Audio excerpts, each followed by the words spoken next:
How I felt when Mickey had his accident was not very good, to be honest with you. To see a man in pain, in agony like Mickey was, stuck with me and will still stick with me. I was alerted of the accident.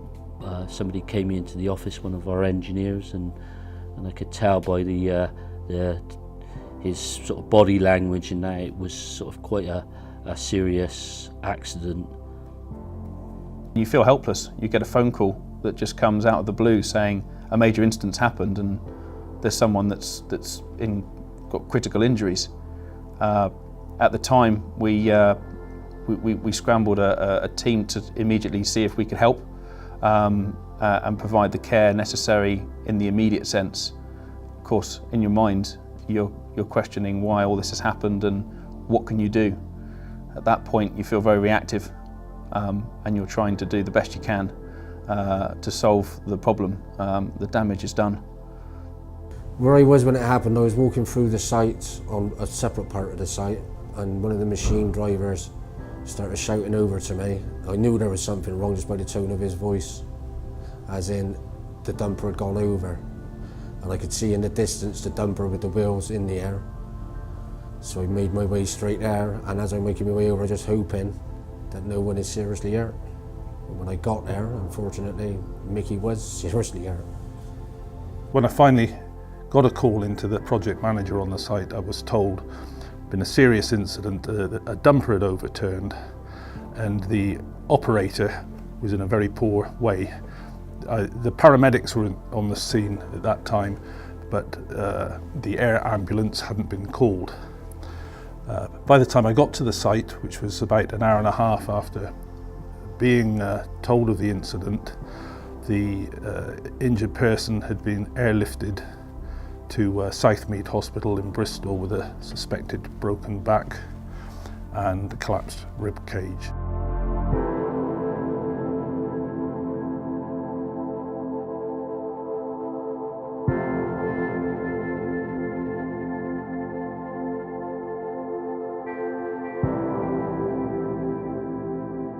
The accident affected me, pretty bad really.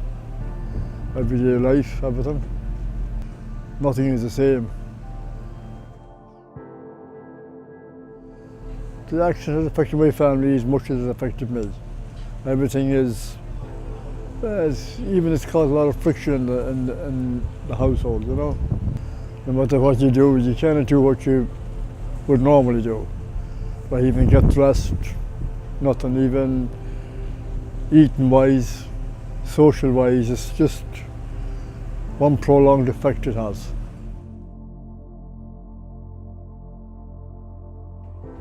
Changed a hell of a lot because I haven't had a lifestyle since I had the accident.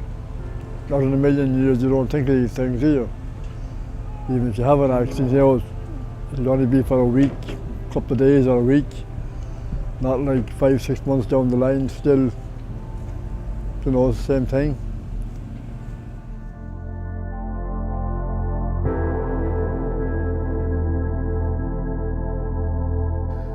When a site like the incident that happened at Mendip with Mick, it affects a lot of people. You think to start with your only concern is about the injured person, and it very quickly becomes something that has a much wider effect. The whole company, the morale was so low for weeks afterwards. Like I said, Mick's one of those characters that keep the company going, always full of life.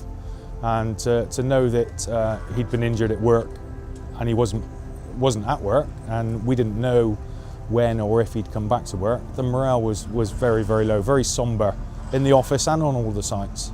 Yeah, the whole site, when the accident happened, the whole site were in total shock, to be honest with you. Mick is a very well-liked and well-respected member of the workforce. And everyone on site, including not the Dancourt operatives, other operatives and other trades, were all devastated. What it does affect, it's the people on site who weren't injured. It affects all of them. As you can see, Bob was upset. I'm still upset when I think about it, and I didn't see it. and it's it's always a feeling you could have done better. Something more could have been done to foresee the accident and prevent it in the first place, which is really what we all try to do every day of our lives. The primary issue is we've got to stop it happening in the first place, because all these issues just go back to the same fundamental point, that if we care for one another, as we do our children and our friends, if we take that same mentality onto sites, we can prevent a lot of this. And it is a step change, and it's what we've been aiming to push for a long time.